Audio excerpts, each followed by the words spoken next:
ዓለም ላይ በባህላችን የምናውቀው አንድ ወንድ ብዙ ሴቶችን ወይም አንዲት ሴትን ሲያገባ ነው። ነገር ግን አንዲት ሴት የቤተሰብ ወንድማማቾችን በሙሉ ጠራርጋ ብታገባስ ምን ትላላችሁ? አዎ፣ በቲቤት ተራሮች ውስጥ ይህ እጅግ አስገራሚ በጣም ያልተለመደ የጋብቻ ስነ ስርዓት አለ። ዛሬ ይህ እንዴት ሊሆን እንደቻለና ለምን እንደሚደረግ አብረን እንቃኛለን። አብራችሁን ቆዩ። በቲቤት ገጠራማ አካባቢዎች ፍራተርናል ፖሊደሪ በመባል የሚታወቀው ይህ ስርዓት አንዲት ሴት የአንድ ቤተሰብን ወንድማማቾች በአንድነት የምታገባበት ነው። ማለትም የአንድ ቤተሰብ አባላት ወይም ወንድማማቾች በሙሉ ታላቅ ወንድም፣ ታናሽ ወንድም ሁሉም የዚች ሴት ባል ይሆናሉ። ከዛም የቤተሰቡ ትልቁ ወንድም የጋብቻው መሪ ሆኖ ይቀጥላል። ልጆች ሲወለዱ አባት ተብለው የሚጠሩት ሁሉም ወንድማማቾች ናቸው። በቤት ውስጥ ምንም አይነት የቅናት ወይም የክፍፍል ስሜት አይታይም።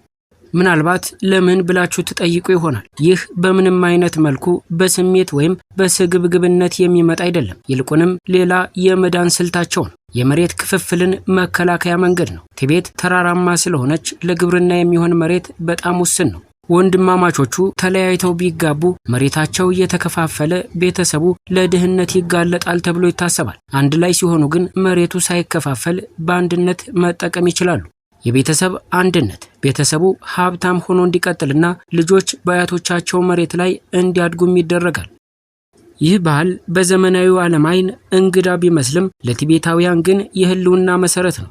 እናንተስ በዚህ ሐሳብ ዙሪያ ምን ትላላችሁ? ሐሳብና አስተያየታችሁን ኮሜንት ላይ ጻፉልን። አሁን ደግሞ ሌላ አስገራሚና ድንቅ ወደሆነ ሌላ መረጃ እንውሰዳችሁ። በምስሉ ላይ የምታዩትን ቤት ተመልከቱ። በዙሪያው ምንም አይነት ጎረቤት የለም፣ ምንም አይነት መንገድ የለም፣ የሰው ዝርያም አይታይበትም። ይህ በዓለም ላይ እጅግ ብቸኛው ቤት በመባል የሚታወቀውና በአይዝላንድ የባህር ዳርቻ ላይ የሚገኝ አንድ ገደላማ ደሴት ላይ የቆመው ሚስጥራዊ ቤት ነው።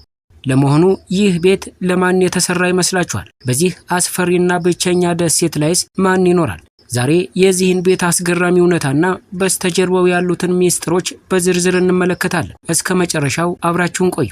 ይህ ቤት ኢንተርኔት ላይ መሰራጨት ከጀመረ አንስቶ ብዙ አስገራሚ ወሬዎች ተነግረውለታል። አንዳንዶች 1 ቢሊዮነር ዓለም በወረርሽኝ ወይም በኒውክሌር ጦርነት ስትጠፋ መሸሸጊያ እንዲሆነው የሰራው ነው ይላሉ። ሌሎች ደግሞ ታዋቂዋ አይዝላንዳዊት ዘፋኝ ቢዮርክ ከመንግስት በስጦታ የተሰጣት የግል ደሴታ ነው ሲሉ ይከራከራሉ። ሌላው በጣም የሚያስገርመው ወሬ አንድ ዓለምንና የሰው ልጅን የጠላ ባህታዊ ለብቻው ሊኖርበት የገነባው ቤት ነው የሚለው ነው። ነገር ግን እውነታው ከነዚህ ወሬዎች ሁሉ የራቀ ነው። ወደ እውነታው ስንመጣ ከ300 ዓመታት በፊት በዚች ኤሊዳይ በምትባል ደሴት ላይ 5 ቤተሰቦች በጋራ ይኖሩ ነበር። አሳ በማጥመድና ከብት በማርባት ራሳቸውን ችለው ይኖሩ እንደነበር መረጃዎች ያሳያሉ። በ1930ዎቹ አካባቢ ግን ከሰው ተለይቶ መኖር ስለከበዳቸው ደሴቱን ለቀው ወደ ከተማ እንደመጡ ይነገራል።